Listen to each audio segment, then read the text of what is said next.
When Charlie told everyone in our family that I was too lazy to make it, I laughed it off. It wasn't the first time he'd said something like that. Growing up, he was a golden child, loud, confident, always bragging about his next big idea.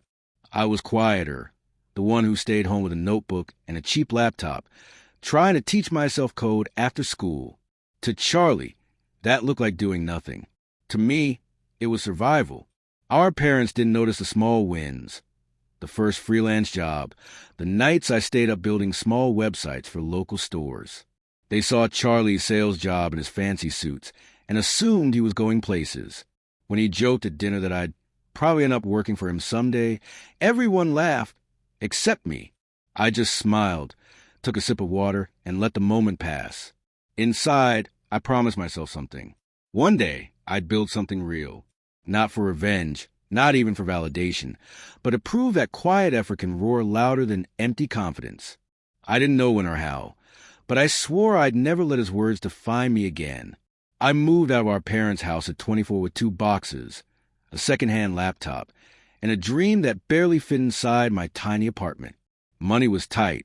I ate noodles more often than real meals, worked part-time at a cafe, and coded late into the night. Some days, my eyes burned from exhaustion, but I refused to stop. Charlie came by once, holding his car keys like trophies. "You still doing that computer thing?" he asked, scanning the cracked walls. I nodded. "Good luck with that," he said, laughing. "You should try sales like me. Real money's in people, not screens." He left after 10 minutes, probably to meet friends at some expensive bar. I stood by the window watching his taillights fade into the distance. That was the last time he visited. A year later, I landed a small contract with a startup that needed a website overhaul. It wasn't glamorous, but it paid enough to quit the cafe. I started getting referrals. One project led to another. The sleepless nights were slowly turning into something tangible. I kept quiet about my progress. Let Charlie think I was still the lazy sister with nothing to show. Silence, I'd learned, was its own kind of strategy. 3 years passed. My portfolio grew, and so did my confidence. I joined a young tech firm that was just beginning to make noise in the market. Within a year, I became their lead developer. It was the first time I had a team, an office, and people who actually respected what I did. My boss, Helena, saw potential in me. "You're not afraid of hard work," she said one night when we stayed late debugging code. That's rare. Her belief changed something in me. I started leading more projects, managing bigger clients. I wasn't just writing code anymore. I was shaping ideas.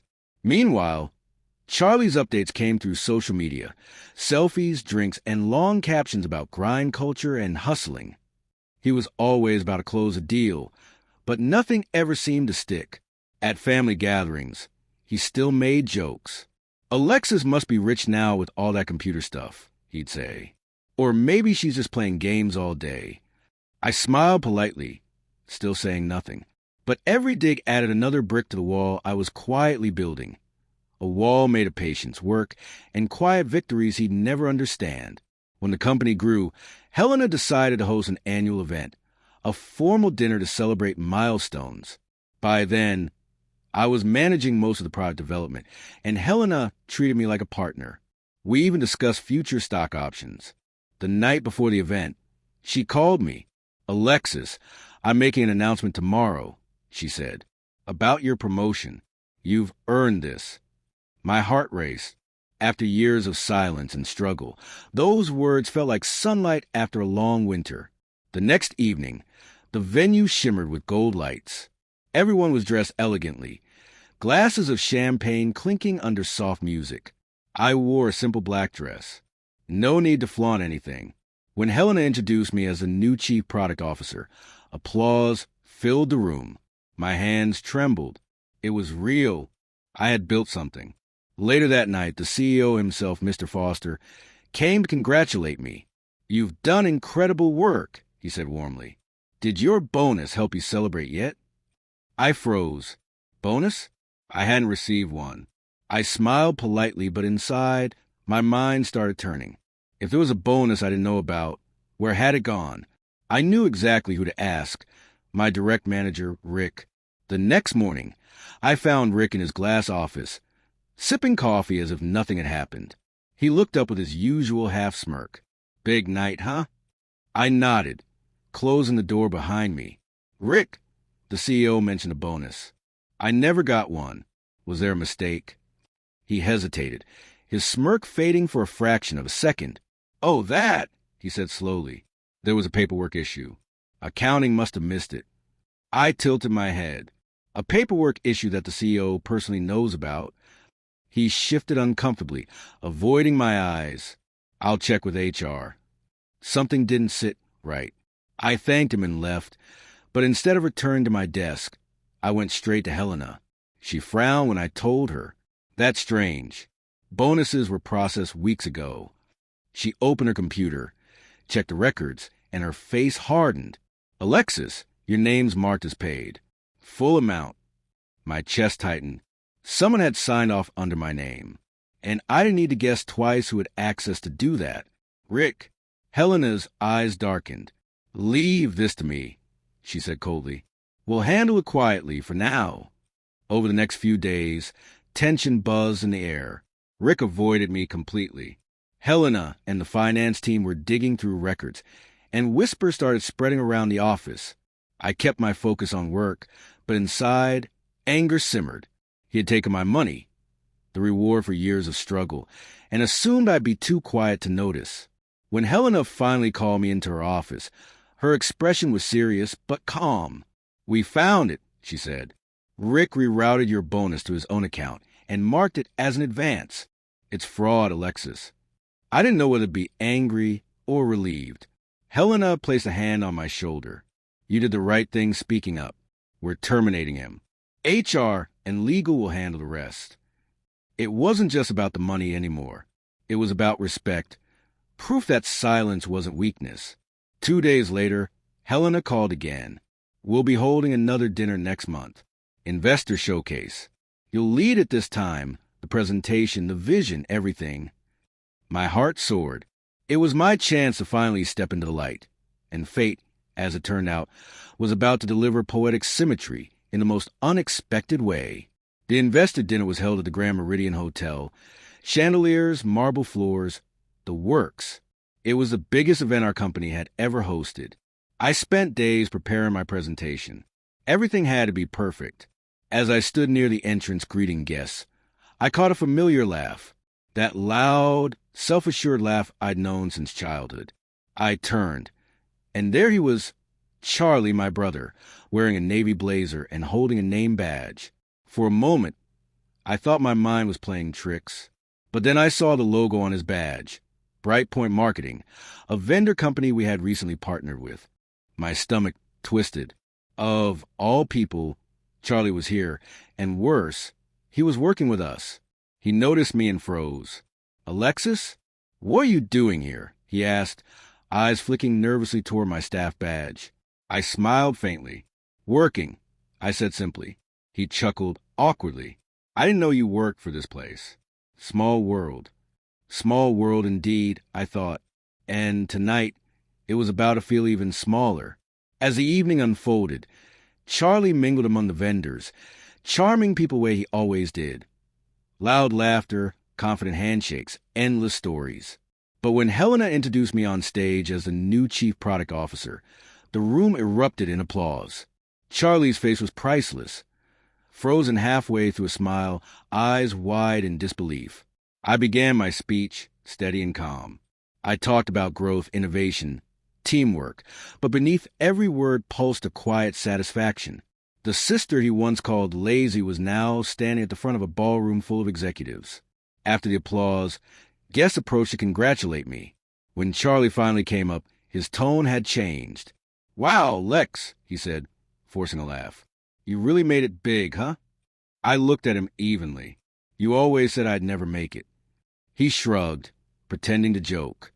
"Hey, just teasing back then. You know me." I smiled politely but said nothing. Deep down, I could sense something, that this night wasn't done with him yet. After the speech, Helena asked me to join the executive table for dinner. From there, I could see Charlie sitting with the vendor team, his charm dimmed, his eyes darting toward me every few minutes. When the waiter poured wine, I heard him say to one of the Bright Point reps, "I didn't even know my sister worked here. Crazy, right?" His tone was forced. The man nodded politely and turned away. The evening carried on. Helena toasted to new partnerships and future success. I clinked glasses, my smile steady, though my mind still buzzed with memories of every time Charlie had mocked me. Later, as people began to relax, Mr. Foster, our CEO, stood. "Before dessert, I'd like to thank Alexis for her outstanding leadership this quarter," he said. "I trust that bonus helped you celebrate." A ripple of laughter passed around the table. I felt the moment stretch thin. "What bonus?" I asked lightly, echoing the memory that had started everything.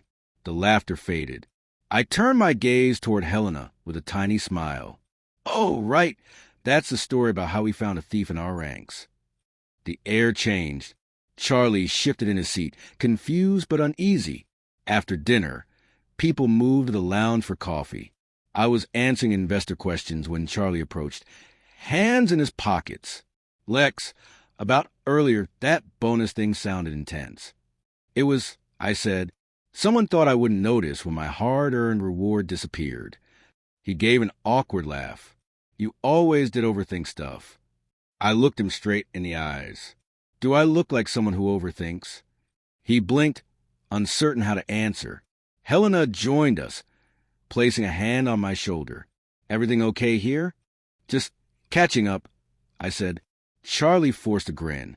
"Your sister's impressive. Must be nice working for someone like her." Helena's lips curved. "Actually, Alexis doesn't work for anyone. She's part owner now." Charlie's face drained of color. I excused myself before he could stammer a reply. That night, walking in my car under the hotel's glowing lights, I felt the first true wave of peace I'd known in years. For once, I didn't need to prove anything. My life spoke for itself. The following week, Bright Point scheduled a review meeting with our team. Helena asked me to lead it. I didn't mention Charlie. When the day came, he arrived early with 2 colleagues, a polite smile frozen in place. "Hi, Alexis," he said softly. "Looks like we'll be working together." I gestured toward the conference room. "Then let's get started." Inside, I presented slides about our upcoming campaign goals and digital strategy. My voice was steady, my movements precise. Charlie sat across from me, silent, watching. Every time our eyes met, he looked away. After the meeting, his colleagues praised our plan. "Great direction," one said. "We're lucky to have you leading this." Charlie forced a laugh. "Yeah, my sister's always been the smart one."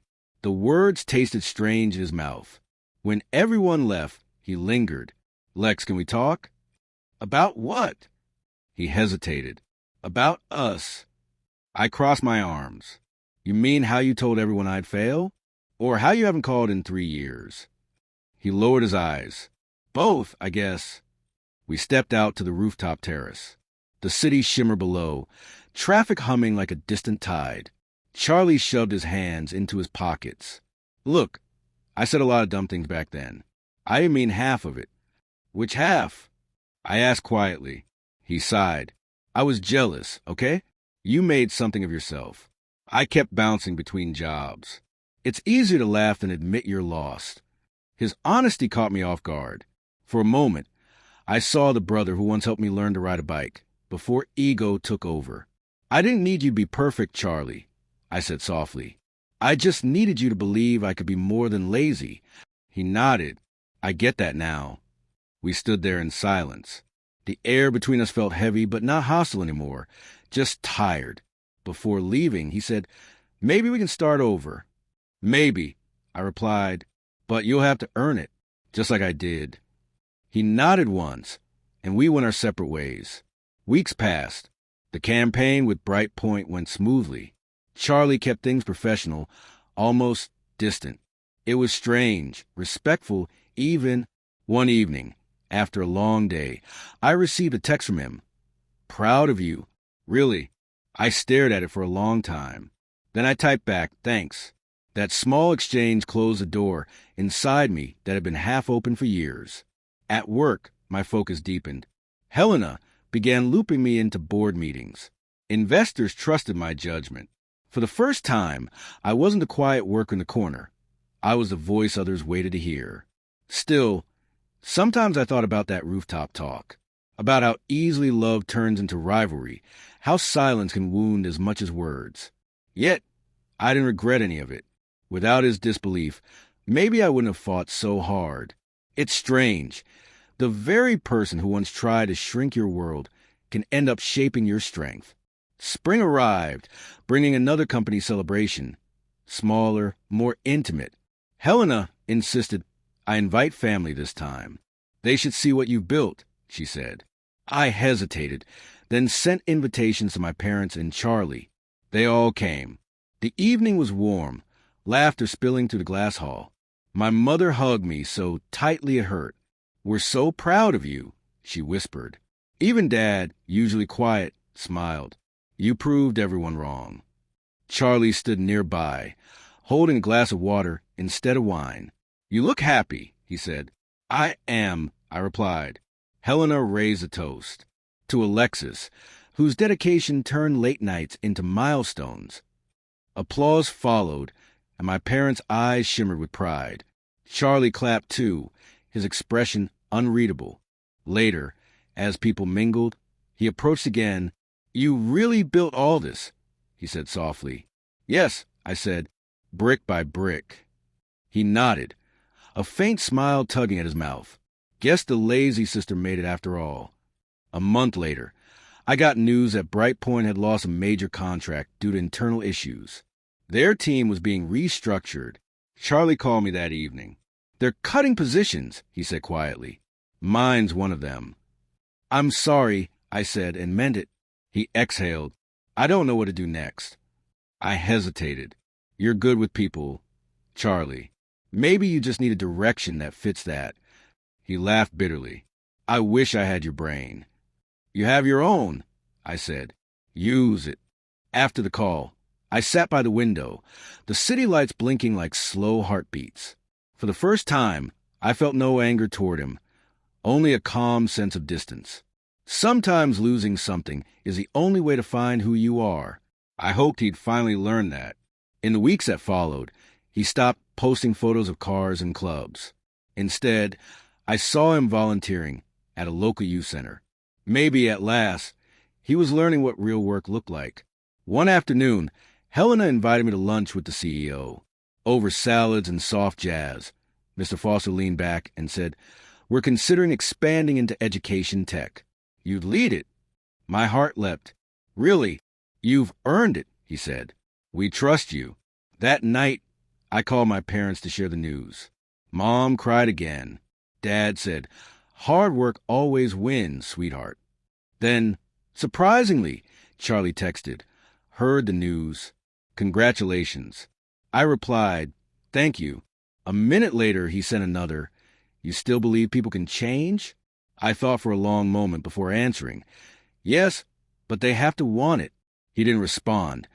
But a week later, he showed up at our building lobby holding a box of donated laptops. For the youth program, he explained. Maybe they can learn coding like you did. I helped him carry them inside. For the first time in years, we laughed. Real laughter, not sharp or forced. It felt like spring had finally reached us both. By autumn, the new education project was thriving. We built online tools to teach coding to under-resourced schools. Each launch reminded me of my own nights learning alone with a dying laptop. One morning, Helena stopped by my office. There's someone waiting for you downstairs. It was Charlie, holding a newspaper folded to the business section. You made the front page, he said, grinning. I looked at the headline. Local tech leader launches free education platform. Didn't think I'd see this day, he added. Guess I should stop telling people you're lazy. I laughed. That would help. He hesitated, then said quietly, I'm proud of you, Lex. Really proud. I studied his face. No arrogance, no defense. Just sincerity. Thank you, I said. It means more than you know. He smiled. Maybe one day I'll work for you. Maybe one day we'll work together. I corrected. For the first time, he didn't argue. He just nodded. That winter, we were invited to speak at a National Innovation Summit. Helena wanted me to lead the keynote. The night before the trip, Charlie texted, "You'll do great.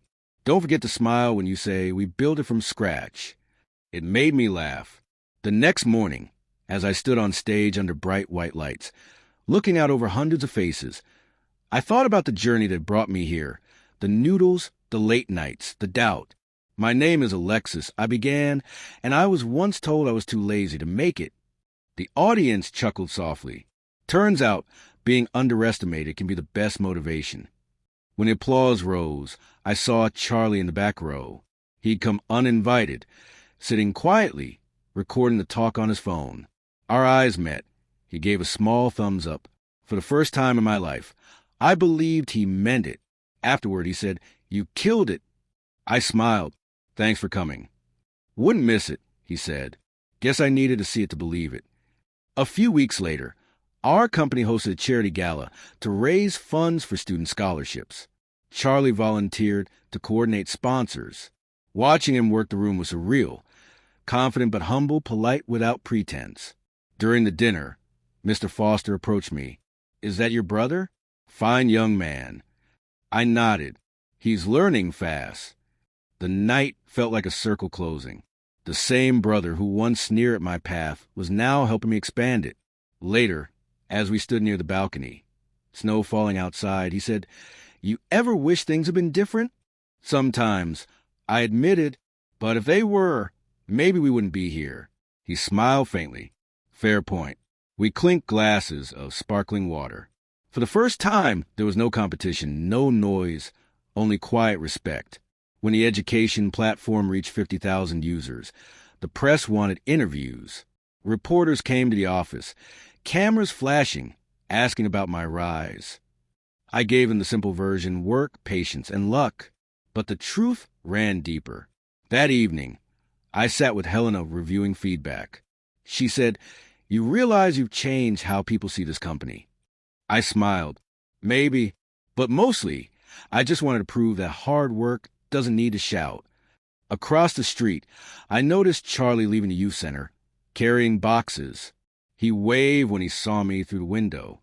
It struck me then. Success isn't about beating someone else. It's about building something that lasts even when they're no longer watching. That thought warmed me more than any applause ever could. Months later, Bright Point dissolved completely.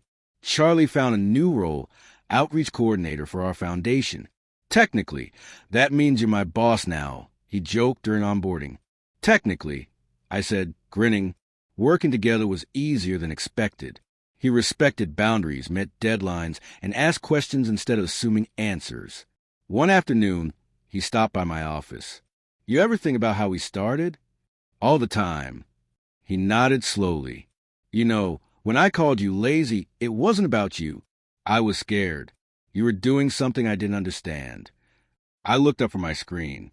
"Understanding isn't the same as respect, Charlie." He met my eyes. "That's why I'm here, to earn it back."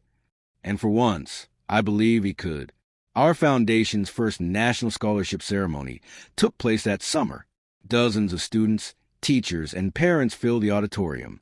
Some of them had learned coding through our program and were now entering college.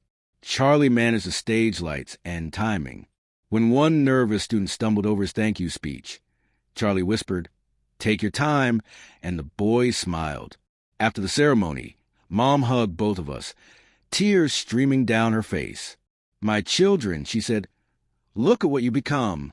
Dad laughed softly. From fights at the dinner table to this. Who'd have guessed? Charlie put an arm around my shoulder. "Guess miracles happen." "Not miracles," I corrected. "Growth." Autumn again. The air carried that quiet promise of change. I returned to the mountain cabin the company had rented for senior staff retreats. Peaceful, pine-scented silence. Charlie joined later that evening with takeout and a laptop. "Working even here?" I teased. He grinned. "Old habits." We talked about the past until midnight. The teasing, the hunger, the stubborn hope that kept us both alive. Do you ever hate me for it? He asked suddenly. I shook my head. I did once. Now I'm grateful. Without you, maybe I wouldn't have fought so hard. He exhaled. Guess we both learned something. Outside, snow began to fall. Inside, forgiveness settled like warmth from a fire. The following spring, the company threw another celebration, our 10-year anniversary.